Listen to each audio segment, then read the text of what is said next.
politique. Votre parti. Oui, en l'occurrence par notre donc parti. vous, votre parti DPS, vous combattez les chefs de l'État. En quelque sorte, oui. Tout ce que nous faisons, nous n'aidons pas le président de la République.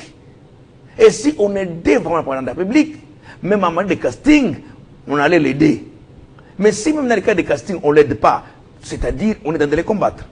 Alors, parlant des ministres de l'UDPS, Liaou, Jean-Pierre Liaou. J'ouvre d'abord parenthèse par rapport aussi pour le problème de quoi de Augustin Kabound, s'il avait parlé pour Jean-Marc Kabound. Oui, voilà, Augustin Kabound. Est-ce qu'il était contraint de répondre à Jean-Marc Kabound? Non, il n'était pas contraint. Kabound, c'est un opposant, il reste avec le sous des opposants. Non, il a donné des vérités, non? Il reste comme opposant, il parle comme un opposant. Est-ce que quand il dit à une personne, comprenez, il n'avait pas l'argent, il n'avait pas une maison, qui était venu de avec l'argent? Sans compte de bout de doigts. Mais Kabound était qui? Kabound était, je ne suis pas son porte-parole, mais je parle comme ce qu'il dit ici. Pourquoi? Parce que si aujourd'hui on veut donner le président de la République, je peux dire au président de la République, que de remettre encore le pouvoir après ce quinquennat, de donner à un sécuriste, même en l'occurrence Jean-Marc Kabound, qui a démontré la suffisance combien de fois il est honnête et fiable. Mais attaquer sur la place publique, ce n'était pas un rôle d'un secrétaire général, soi-disant, d'attaquer un sécuriste comme ça. Non, non, il était pauvre. Non, ça n'a pas de sens. Attaquez-lui avec les idées. C'est ça même l'intelligence. Lorsqu'on attaque la personne avec l'intelligence, automatiquement tu es à la hauteur. Mais quand on attaque une personne avec des injures, des mots déplacés, automatiquement... Est-ce que là, ce sont des injures ou c'est la vérité?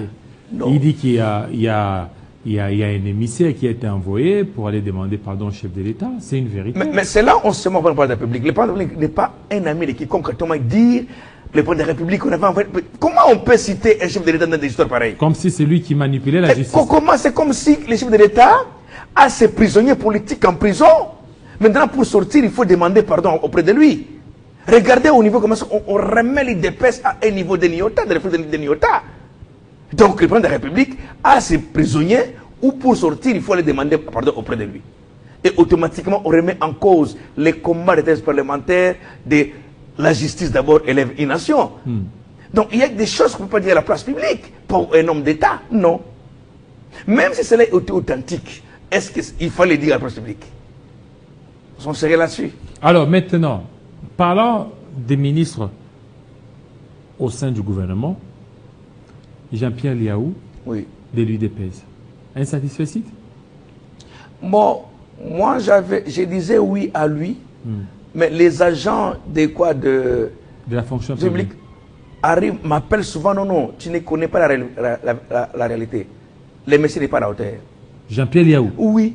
Comment ça? Mais moi, j'ai parlé mais le chef de l'État a parlé de lui, que c'est un ministre extraordinaire. J'étais le premier à jeter les fleurs à mon frère Liaou.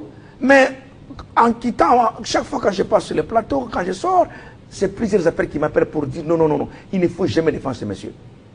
Comment ça? Je ne comprends rien. Non, non, c'est dit que je ne comprends rien. Ces gens-là qui peuvent t'appeler, peut-être ça peut être ses détracteurs. Est-ce que vous avez eu à mener des enquêtes? Si les chefs de l'État, les mieux informés de la République, parlent de Liaou comme non, il n'est pas les mieux informés de la République. Il avait me dit ça autrefois. Il n'est pas Dieu pour connaître tout ce qui se passe en RDC. Il n'est pas Dieu. Même Dieu, quelques anges fouillés, il n'arrivait même pas, ils étaient inaperçus. Ah non, il ne faut pas dire oui, ça. Mais Fatou lui-même, il n'est pas Dieu pour connaître ce qui se passe.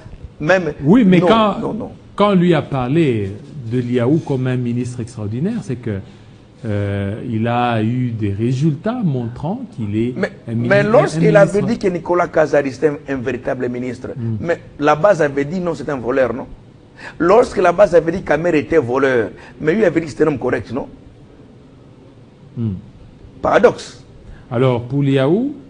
Non, pour Liaou, d'ailleurs, si je parlais de lui, il vient à peine d'être membre de l'UDPS et je n'ai pas de maîtrise sur lui. Et je ne saurais pas parler en bien ou en mal pour lui. Le ministre optimiste. Hydraulique, le jeune, c'est lui, ressources hydrauliques. Ah, Luamba, ouais, je le salue en passant, on a fini avec le Hotchest. C'est un collègue à qui on est ensemble avec lui. Mais au départ, d'abord, moi, j'ai parlé avec lui quand on filme à Hotchest. Quand il fit d'ailleurs déjà là-bas, Je lui parlais pourquoi ça ne marche pas. Il m'avait fait sortir presque 75 articles pour comment est-ce qu'il peut changer l'entreprise, la SNEL. Mais quand il est passé, mais c'est la foutaise maintenant. La foutaise. C'est la foutaise. Au ministère. C'est la foutaise, oui. J'habite ma campagne, on n'a pas dit comment maintenant, ça fait une semaine. Pour votre information, enseignez-vous. À ma campagne. Je vous assure. Si on n'a pas de dépendance solaire, c'est gravissime. Et ce n'est pas juste dans ma campagne, vous le savez, d'ailleurs même à Gombe ici. Et donc, bref, c'est difficile. Donc ça, c'est votre produit IDPS. Mais c'est un produit IDPS. Alors maintenant, IDPS, sur autant de ministres, vous avez que 12, à peu près 12 ministères. Ah, je ne crois pas que nous avons 12. Vous avez combien? Le temps de réfléchir, c'est moins de ça. Voilà. Combien pouvez-vous donner? Est-ce que vous êtes à la hauteur?